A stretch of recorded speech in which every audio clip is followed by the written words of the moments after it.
Alors au fond, la concurrence, à quoi cela sert-il? Alors c'est vrai que la première idée qui vient à l'esprit spontanément, notamment du grand public, et qui est une idée tout à fait fondée, c'est celle qui consiste à dire que la concurrence, c'est d'abord un vecteur de baisse des prix. C'est le fameux argument du pouvoir d'achat.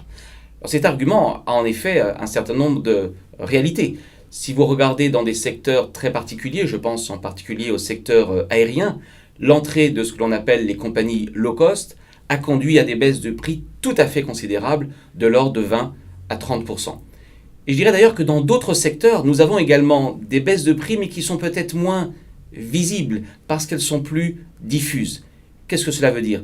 Cela signifie que la baisse de prix sera peut-être très limitée en valeur absolue, quelques dizaines d'euros par client, mais n'oublions pas que lorsque nous sommes sur un marché avec des millions de clients, cela fait au total une masse de pouvoir d'achat tout à fait considérable. Donc premier effet de la concurrence, c'est vrai, cela fait souvent gagner du pouvoir d'achat grâce aux baisses de prix.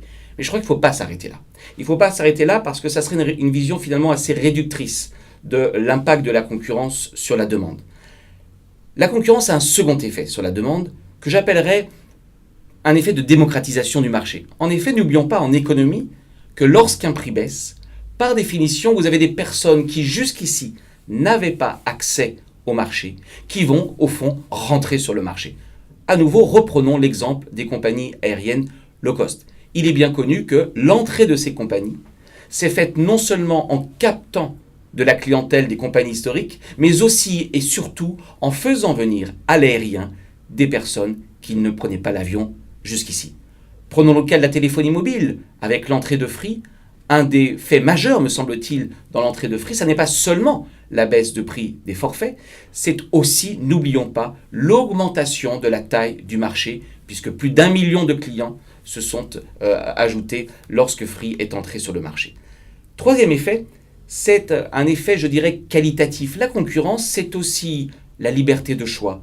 C'est faire en sorte que chaque consommateur puisse avoir finalement un produit adapté à sa demande. Prenons le cas de la grande distribution. On voit bien que l'enjeu de l'entrée de nouveaux formats, que ce soit la grande distribution, les petits commerces de détail, le commerce en ligne, ça n'est pas seulement de faire baisser les prix. C'est qu'au fond, chaque consommateur puisse trouver chaussure à son pied. Prenons l'exemple de la vente en ligne. L'enjeu de la vente en ligne, c'est pas seulement de faire baisser les prix, c'est également que la vente en ligne est disponible 24 heures sur 24, 7 jours sur 7. Elle offre donc une commodité que ne peut pas offrir un magasin physique. Et puis, dernier point, la concurrence pour le consommateur, c'est aussi, me semble-t-il, un vecteur de qualité. En effet, contrairement à une image d'Épinal, la concurrence ne fait pas baisser la qualité, elle la polarise. Qu'est-ce que cela signifie?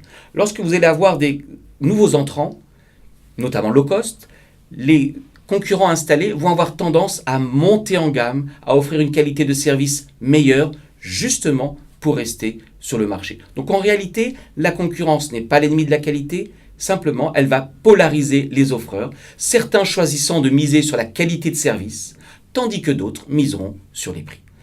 Mais au fond, la concurrence, ça n'est pas seulement une affaire, une histoire de demande. En réalité, la concurrence, c'est aussi, et peut-être surtout aujourd'hui, une histoire d'offres et une histoire de croissance. Pourquoi? Parce que la concurrence, au fond, qu'est-ce que c'est? La concurrence, c'est un formidable aiguillon, une incitation à être efficace, à être productif, à donner en permanence le meilleur de soi-même. Or, tout cela, ça a un nom en économie, ça s'appelle la productivité. Or, nous savons aujourd'hui qu'un des ingrédients essentiels de la croissance économique, c'est justement la productivité. Or, toutes les études empiriques nous montrent que plus un secteur est concurrentiel, plus il est capable d'être innovant, d'être productif. Autre aspect de la politique de l'offre, la concurrence, c'est aussi l'entrée de nouveaux acteurs sur le marché. Or, que nous montrent les études empiriques? Les études empiriques nous montrent que les entreprises qui créent de l'emploi, ce sont en réalité des entreprises jeunes, celles qui viennent de nulle part. Or, on voit que la concurrence va finalement favoriser cette émergence de nouveaux champions. L'enjeu pour la France, ça n'est pas de savoir s'il a des champions ou s'il n'en a pas. La France a de très grands champions, les entreprises du CAC 40.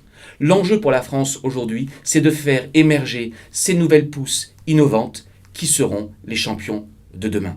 Donc vous voyez, et je terminerai là-dessus, si la concurrence est aussi une politique de l'offre, la politique de la concurrence, me semble-t-il, est aussi une politique qui participe à ce dynamisme du secteur productif et de l'industrie. N'opposons pas politique de concurrence et politique industrielle. En réalité, dans un monde fait d'innovation, dans un monde de nouveaux entrants, dans un monde de turbulences permanentes, la politique de la concurrence permet à ces nouveaux géants de demain d'émerger.